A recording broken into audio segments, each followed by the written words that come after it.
Hi.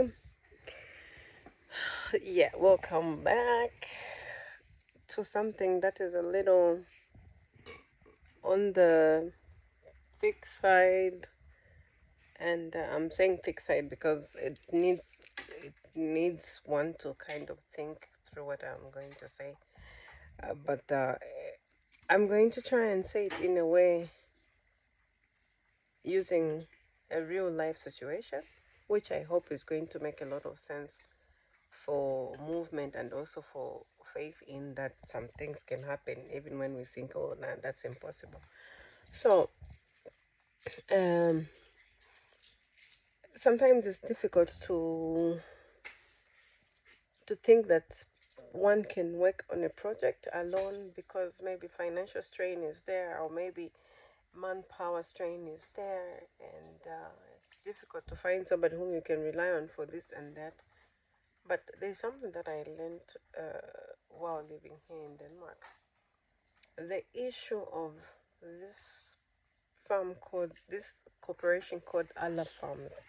They literally created a corporation where farmers came together because of so many suppliers being on the market, private suppliers supplying milk to supermarkets. It became prevalent that a lot of farmers thought, no, I have a lot of milk, so I can just sell it for giveaway prices so I can take over the whole market. And others were thinking, I have very high quality milk. Why can't I sell it for the right price that it should cost? And after some agreement among themselves, they decided to actually make a corporation. And now, the Allah Farms is not just producing milk, they are making cheese, they are making yogurt, they are even into rice puddings and stuff like that.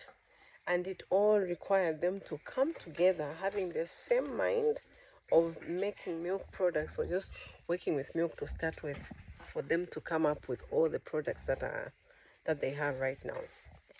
And if you look at the space they cover in the world now, they're even in Africa, they're in Asia. They are not just they started as a small Danish company, but at the end of the day, they are almost everywhere in the world.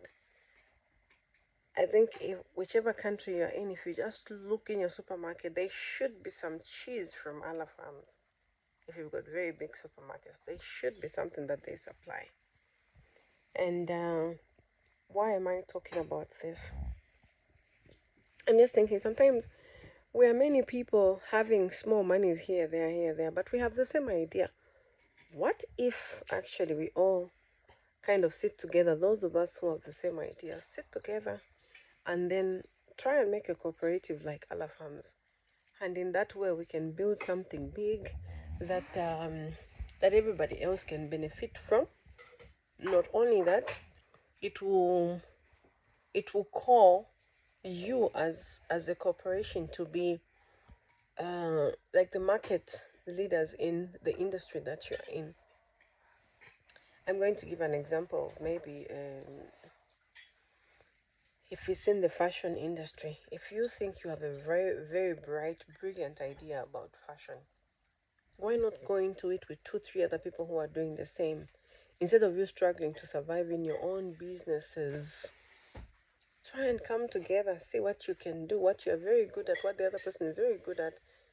Put your three, four ideas together. Come together, sign contracts as number one thing to do. No one should try to cheat the other person. Let the constitution be done.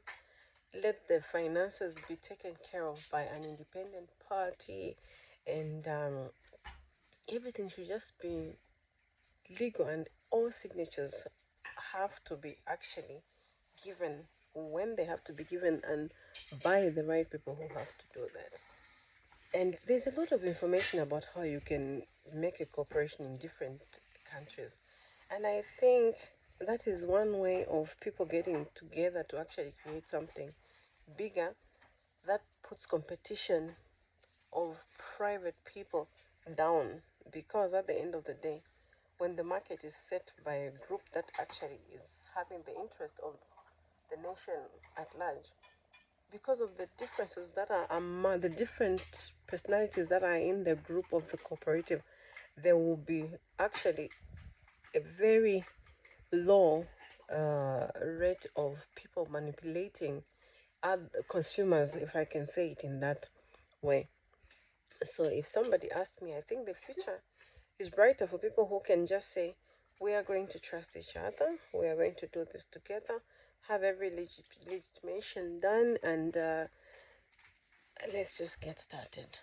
It's better to take it a step at a time than rushing into it and then crashing.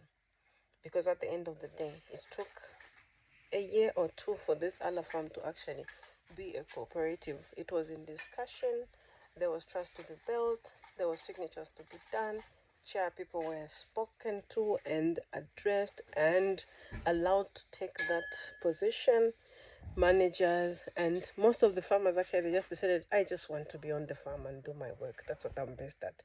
And they employed people to actually run the corporation. And if you check where Allah Farms is right now, oh my God, they are dishing out every day and they're making so much money. It's crazy. And you know what the farmers are doing? They're just producing and receiving money.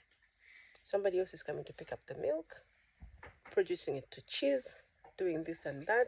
Somebody is into production, somebody is into just milk, dairy, and stuff like that.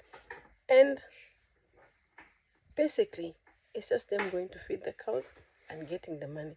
Life is simple and enjoyable. Doing what exactly you want to do and getting the maximum profit that you can get. Imagine that. For whatever dream that you have, there is someone who thinks almost like you. Why not team up and take over the market? I guess I've spoken enough. I'll end up repeating myself. They say so many words never fill up a bucket. So, and my mom always says, Avula Mavi. Okay, so enjoy yourselves and have a wonderful evening. It's Lydia, and I end by saying, be fruitful and be great. Nice. Woohoo!